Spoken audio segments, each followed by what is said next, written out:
బయ్యారం ఉక్కు ఫ్యాక్టరీ మా గిరిజన శాసనసభ్యులు ఉన్నారు ఇక్కడ, బయ్యారం ఉక్కు ఫ్యాక్టరీ కూడా ఇవ్వలేదు అధ్యక్ష.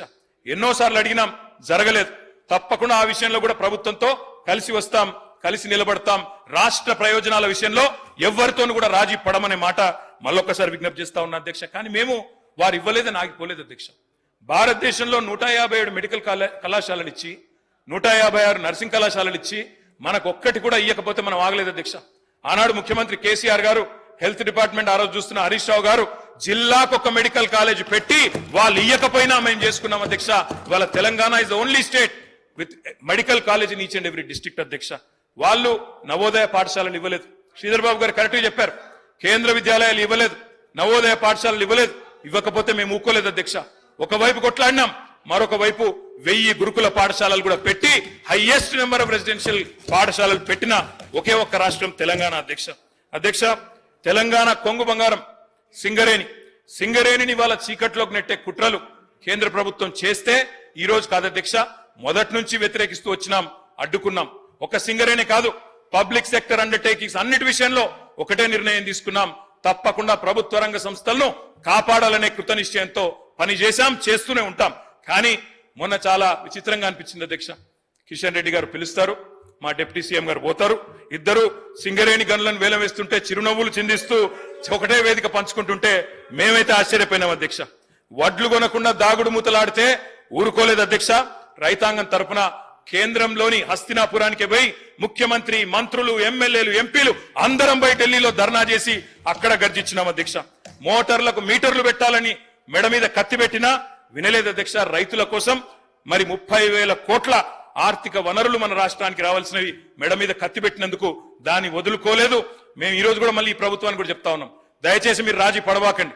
ఎందుకంటే వింటున్నాం కొన్ని విచిత్రంగా అనిపిస్తున్నది. విద్యుత్ సంస్కరణలు పెట్టి డిస్కాంలను ప్రైవేటీకరణ చేయాలని బీజేపీ చెప్తుంటే ఇవాళ ఇక్కడ రేవంత్ రెడ్డి గారు మొన్న ఒక ప్రకటన ఇచ్చారు అధ్యక్ష, హైదరాబాద్ పవర్ సర్కిల్ ను అదానీ గారికి అప్పచెప్తామని. మరి ఈ విషయంలో దయచేసి నేను రాష్ట్ర ప్రభుత్వానికి విజ్ఞప్తి చేస్తా ఉన్నా, ప్రైవేటీకరణ పేరిట డిస్కాంలను ప్రైవేటీకరించే ప్రయత్నం చేయకండి, వాళ్ళ ఒత్తిడికి లొంగకండి. వాళ్ళు మోటార్లకు మీటర్లు పెట్టాలంటే దానికి లొంగవద్దని చెప్పి కూడా నేను ప్రభుత్వానికి విజ్ఞప్తి చేస్తా ఉన్నా అధ్యక్ష. గౌరవ సభ్యులు సభతో పాటు రాష్ట్రాన్ని కూడా తప్పుదో పట్టిస్తా ఉన్నారు. ఇది మంచి సాంప్రదాయం కాదు అధ్యక్ష. ముఖ్యమంత్రి గారు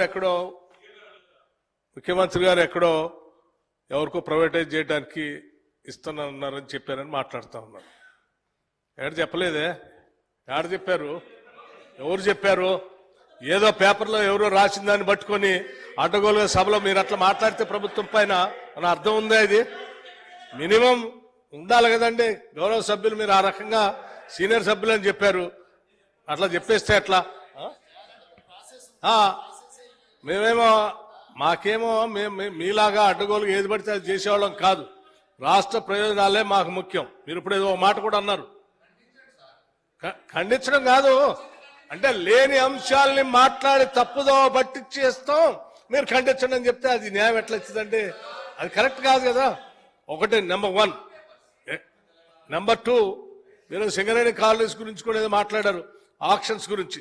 దానికి సంబంధించి డెఫినెట్ గా ఎస్, మేము రెడీగా ఉన్నాం, దాని మీద చర్చకి సిద్ధమే. ఏదైనా ఒక రోజు షార్ట్ డిస్కషన్ తీసుకొని మాట్లాడదాం. మీ వల్ల ఏం జరిగింది నష్టం సింగరేణి కాలనీస్ కి, మేము వచ్చిన తర్వాత సింగరేణి కాలనీస్ కి ఎంత మేలు జరిగింది, రాష్ట్ర ప్రయోజనాలు ఎంత మేలు జరిగింది చర్చిద్దాం, మేము సిద్ధంగా ఉన్నాం.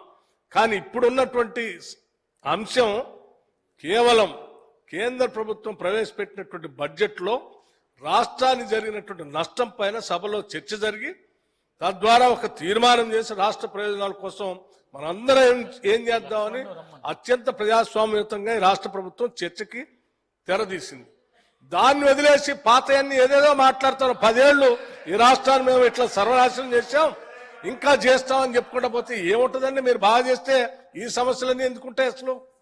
దయచేసి ఇప్పుడు 2-3 సార్లు చెప్పాం, మళ్ళీ చెప్తే మాకు కూడా మంచిగా ఉండదు. దయచేసి మీరు సబ్జెక్టులో రండి, ఏం చేద్దామో చెప్పండి.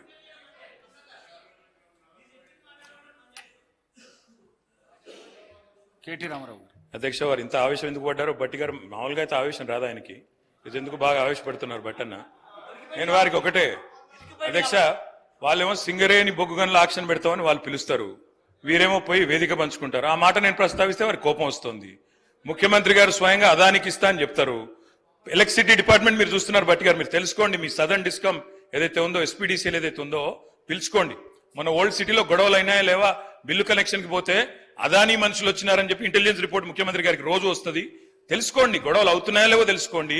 ఓల్డ్ సిటీ శాసనసభ్యులతో మీటింగ్ పెట్టండి, వారి భయాలు తప్పని చెప్పండి. అంతేగాని మా మీద ఎదురుదాడి చేస్తే ఏమొస్తుంది? అయ్యా ఇప్పుడు మేము ఏమన్నా తప్పులు చేసింటే, పొరపాట్లు చేసింటే దానికే కదా మమ్మల్ని శిక్షించి ఇక్కడ కూర్చోబెట్టారు. ఇప్పుడు మీరు సరిగ్గా చేయండి.